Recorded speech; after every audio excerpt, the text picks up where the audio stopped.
dhammaan halkan waxaan ka salaamayaa ummadda reer Somaliland waxaa beryahan loo dheg taagayay xaaladda ka taagan xuduudda u dhaxaysa Soomaaliya iyo Somaliland sida aad la socotaan beryahan waxa ay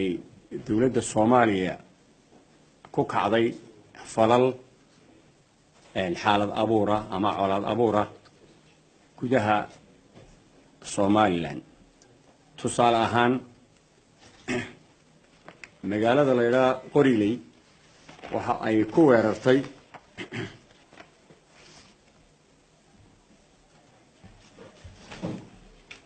garaad jaamac garaad cali waxa kale magaalada Tukaraq ku weerartay ama ciidamada ku weerareen garaad jaamac garaad Ismaaciil waxa kale oo wasiirka qorsheynta Soomaaliya iyo wasiirka amniga ee Puntland ayagoo ciidan wata tageen oo si sharci darro ku tageen magaalada Baran iyo magaalada Dhahar ayagoo halka ka jeediyay khudbado xaalad abuura ama colaad abuura ay ka jeediyeen sidaas awgeed dawladda Somaliland waxay go'aansatay in aanay u dul qaadan mar dambe xaaladaha caynkaas waxa ay ku wargelinaysaa dawladaha deriska ee geeska Afrika in ay Somaliland tahay dawlad ku aanbaxday nabadgelyada iyo xasilooni kooda noolaanshaha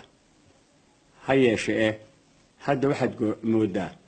in ay soo gabagaboobayso dulqaadkii badnaa ee ay dawladda Somaliland muujinaysay dadweynaha reer Somaliland ciidamada qaranka dawlad waxay heegan u yihiin in ay dalkooda daafacaan waxa ay kale oo ku wargelinaysaa dawladda Soomaaliya in ay ilaaliso kana waantoodo faragelinaha iyo dhaqdhaqaaqyada ay ka wado Somaliland ee xaalad abuurka waxaanu ka codsanaynaa in ay ku waantoodo wada noolaashihii iyo isu socodkii iyo nabadgelyadii deegaanka asalka ah waxa kale oo ay aanu wargelinaynaa dawladaha deriska ah in ay la socdaan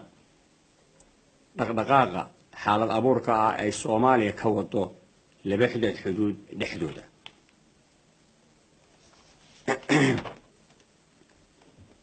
ciidamada Somaliland marnaba diyaar uma aha in ay ku xadgudbaan xuduudaha dawladaha deriska hase yeeshee mar walba waxay heegan u yihiin in ay qarankooda ilaashadaan mana dhici doonto in dib dambe safaraha looga laabto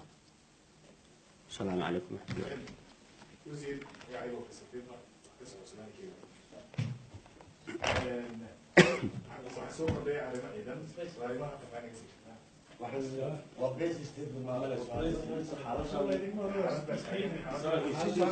ويسعنا